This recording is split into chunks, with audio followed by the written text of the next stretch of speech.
Всем здрасте, с вами Eternal. И сегодня мы скрафтим фонтейнский глаз бога из Genshin Impact. И глаз-то не один, а целых два. Пневма и Усия. Разрабы решили усложнить мне задачу и сделали сразу две версии на один регион.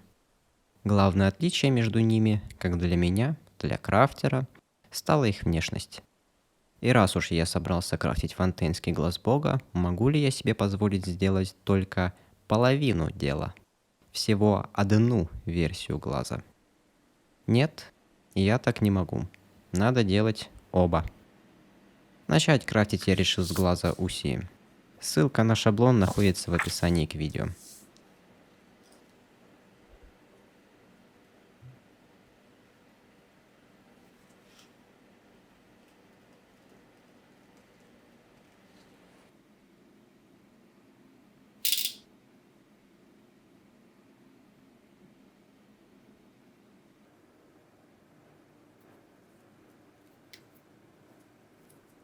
В качестве материалов я использовал МДФ 6 мм, ПВХ пластик 3 мм и картон толщиной примерно полмиллиметра. Основа глаза это ПВХ пластик.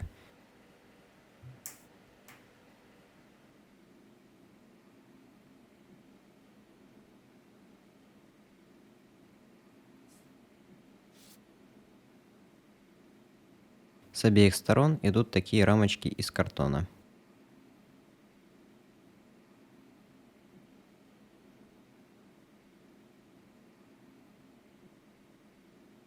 Камень с элементом также с двух сторон и сделан из двух слоев МДФа.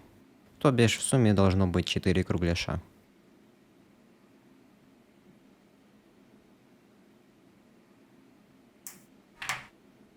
Те самые шаблоны рамочек были порезаны на вот такие элементы и сделаны также из ПВХ пластика.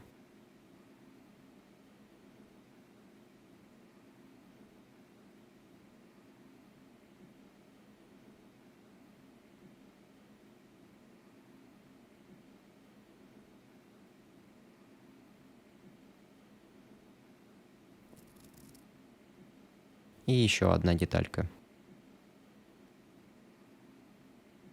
Если вам непонятно, как оно все должно потом собираться и склеиваться, то просто подождите, как я все соберу и склею. Картон и ПВХ пластик, как обычно, вырезаю канцелярским ножом.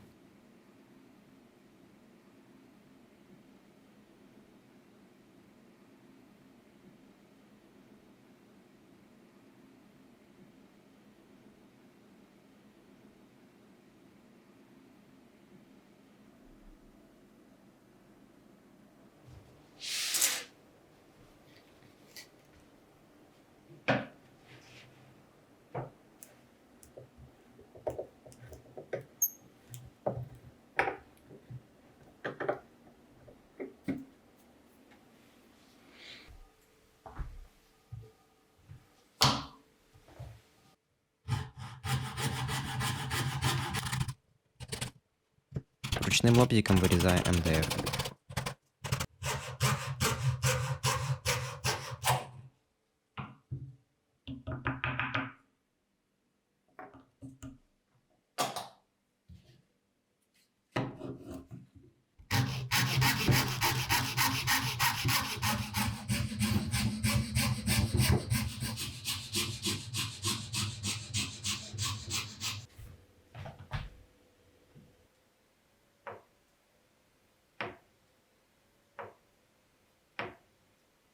Такое количество деталей имеется на данный момент.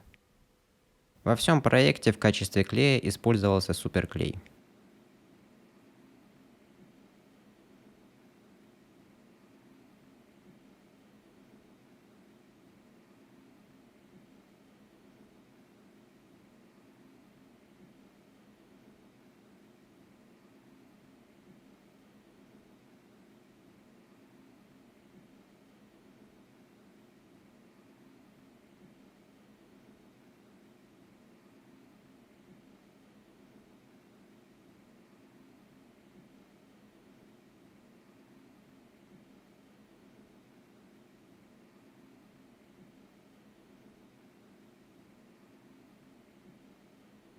Чтобы удобно было скруглять камни, наметил центр круга.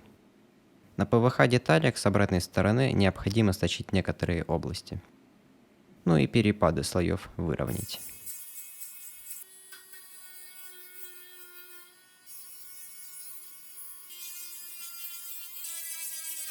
Как и ожидалось, внутреннее углубление получилось недостаточно глубоким. Потому я спокойно добавляю еще один слой ПВХ пластика и делаю то самое углубление глубже. На сей раз решил выйти гравировать на балкон, ибо пыли по квартире с того раза разлетелось очень уж много.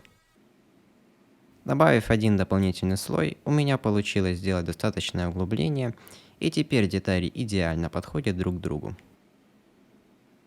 Аналогичным образом были обработаны элементы с тыловой части. В рамках отрезал торчащие завитушки, ибо они не дают приклеить камень по центру, который я как раз собрался покрывать шпаклевкой по дереву.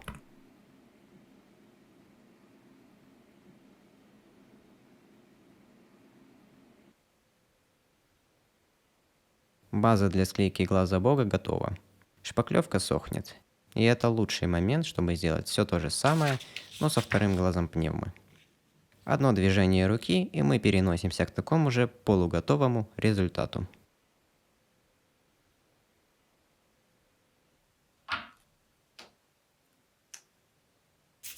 Используя наждачки большой малозернистости, можно получить вот такой гладенький камешек.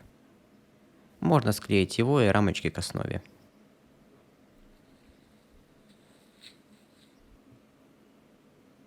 Хотел уже и мелочь приклеить, но тут понял, что перед тем, как склеить все детали воедино, лучше будет сразу сточить основные изгибы, нежели потом гравировать близко расположенные друг к другу детали и бояться зацепить их.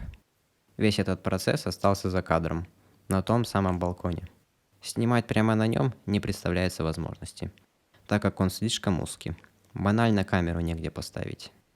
Вот теперь можно все приклеить.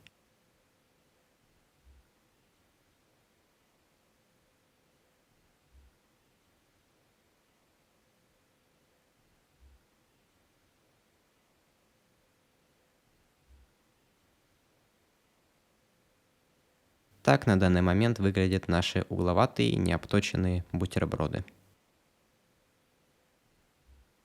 Гравером с обычной насадкой на наждачную бумагу и какой-нибудь скругленный я добился вот таких приятных форм. Все делалось за кадром на балконе.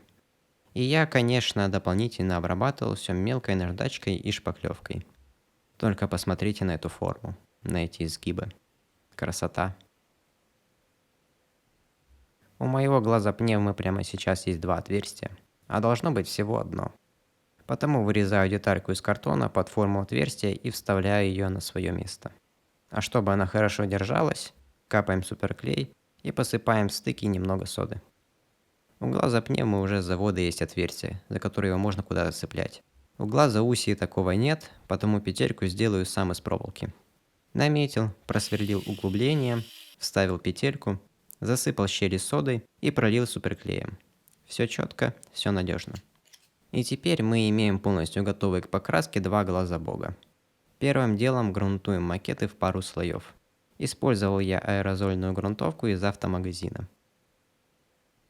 Далее покрываю поделки также в пару слоев золотой аэрозольной краской.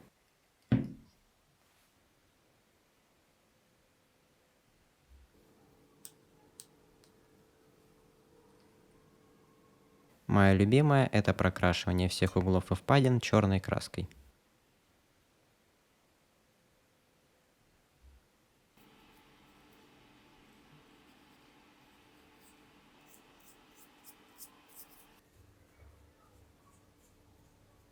Лишнюю убираю влажной тряпкой. Всегда так делаю и смотрится каждый раз очень классно. Смешивая разные цвета, я пробовал добиться плюс-минус похожих оттенков, как в оригинале.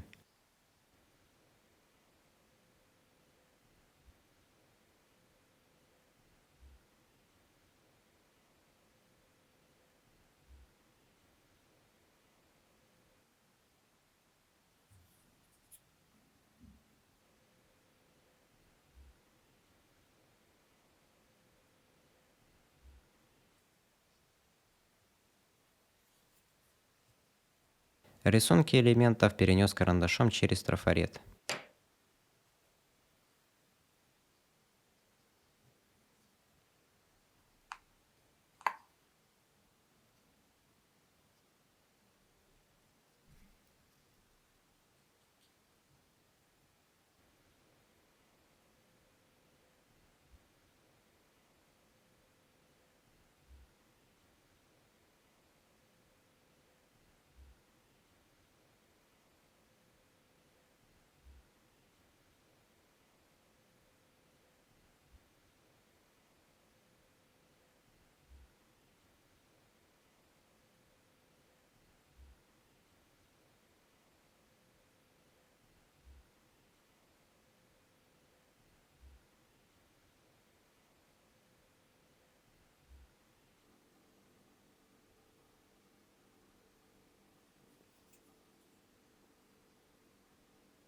Красить столь толстыми и непослушными кистями довольно сложно. Еще и краски обладают очень плохой укрывистостью. Белая еще очень даже хороша, но когда я начал наносить оранжевый, начались конкретные проблемы. И все же я справился.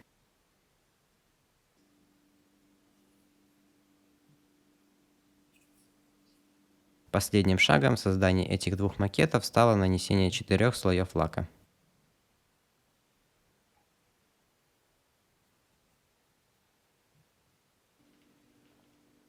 Пару дней на высыхание, и получилось это.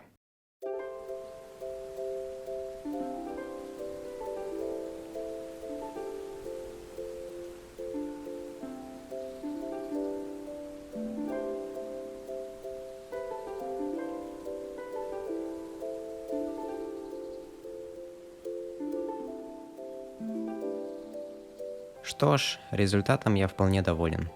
Обычно в каждом крафте у меня идет что-то не так, но в этот раз все прошло необычайно гладко. Спасибо, что досмотрел ролик до конца.